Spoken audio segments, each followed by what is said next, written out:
In this video, we're going to talk about elasticity. When economists talk about elasticity, they're normally talking about the price elasticity of demand, which is the most common or sometimes considered the most important type of elasticity. So what is it? Well, the law of demand tells us that as the price of a product decreases, the quantity demanded increases, and the opposite is also true. But the law of demand tells us the direction, but not the magnitude of the change. So another question we might ask is how much does the quantity demanded increase or decrease for any given price change? And that's what the price elasticity of demand helps us understand. Elasticity is used to measure how much the quantity demanded changes in response to any given price change. So we can imagine situations where a small change in price brings about a large change in the quantity demanded, and that's in the bottom in examples A and C.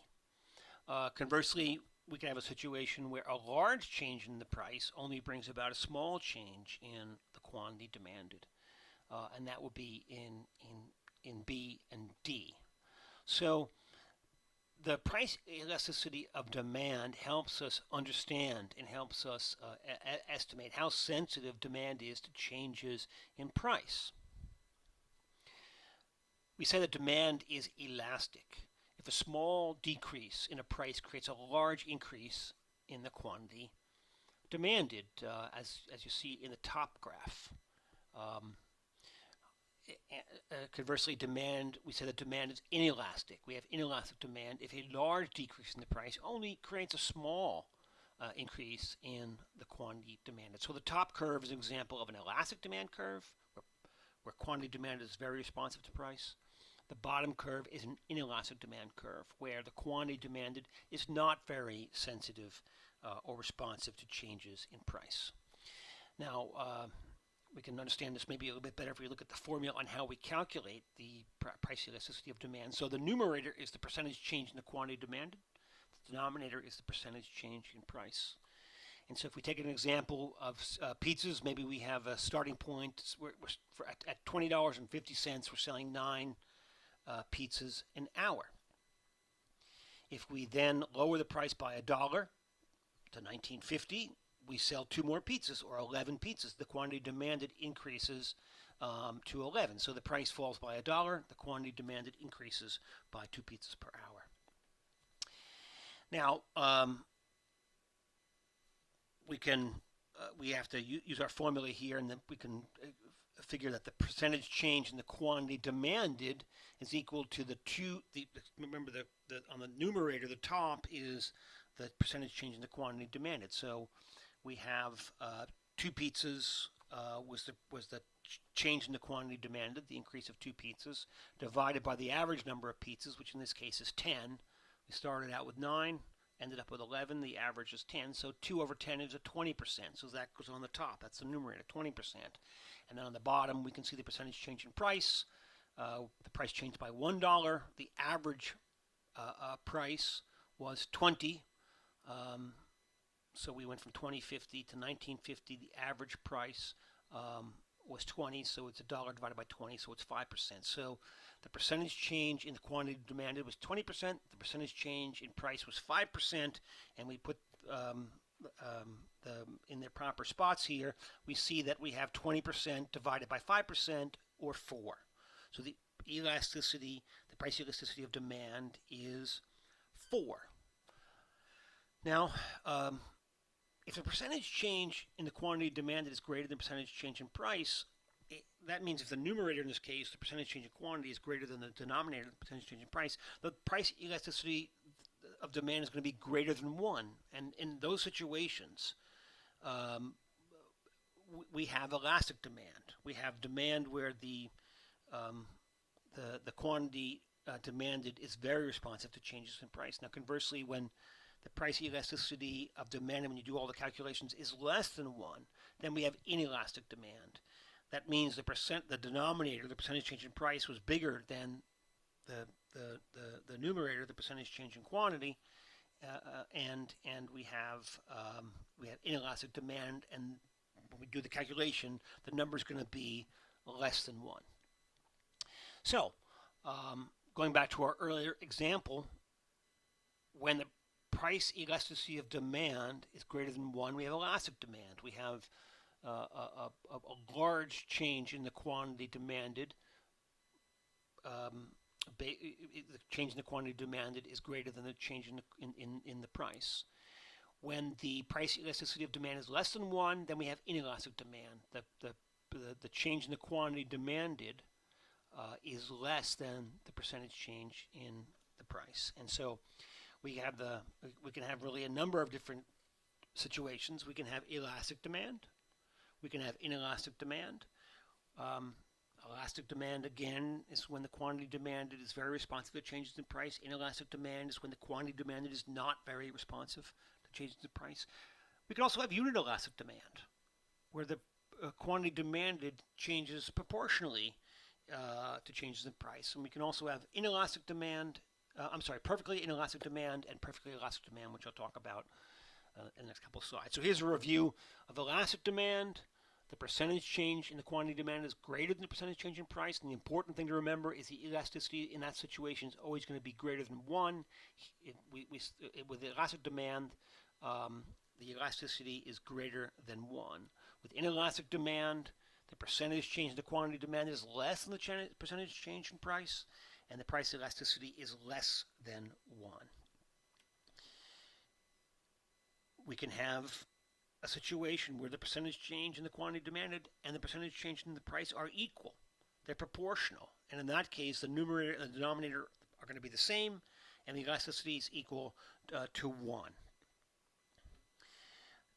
We can have a situation where we have perfectly inelastic demand, and that means that regardless of what happens to the price, there's no change to the quantity demanded. In that case, we say we have perfectly inelastic demand, and when we calculate it, the price elasticity of demand is 0. The demand curve is vertical. An example of this might be a life-saving medicine. If you had some sort of a severe or terminal illness and you were going to die, if you didn't get help, you didn't get a certain medicine, well, you're not going to really care what the price of the medicine is. Your demand for it doesn't change regardless of whether the price is low or high. And that might be an example of something where we have perfectly inelastic demand. In fact, in the example I gave you, it still might not be perfectly inelastic because you may not want to pay any price, an exorbitant price. Maybe you're worried about your family or the people you'd be leaving behind or some other factor. So even in that case, it may not be an example of perfectly inelastic demand, but that's the best example we have. And then lastly, we can have perfectly elastic demand. That means any change in price brings about an infinite change in the quantity demanded. And so if you have the smallest change in price will bring about make all the demand go away or all the demand go to infinity. In that case, we have a horizontal demand curve. In fact, these last two examples, the perfectly inelastic demand, where the demand curve is vertical, and perfectly elastic demand, where the demand curve is horizontal, are really more theoretical in nature. We don't see that many examples where they really exist. Maybe my example with the life-saving medicine, might be an exception. But we pay attention to them anyway, because there's times when the price elasticity of demand is approaching perfect elasticity or perfect inelasticity, and so knowing what it's like in those situations is important. So when we look at a linear demand curve, we notice that the price elasticity of demand can change depending upon where you are in the curve. So when you're in the upper part of the curve and demand is elastic, if you lower the price, the quantity demanded, the percentage change in quantity demanded is greater, and when the demand is elastic. Now, conversely, in the lower part of the curve, it's inelastic.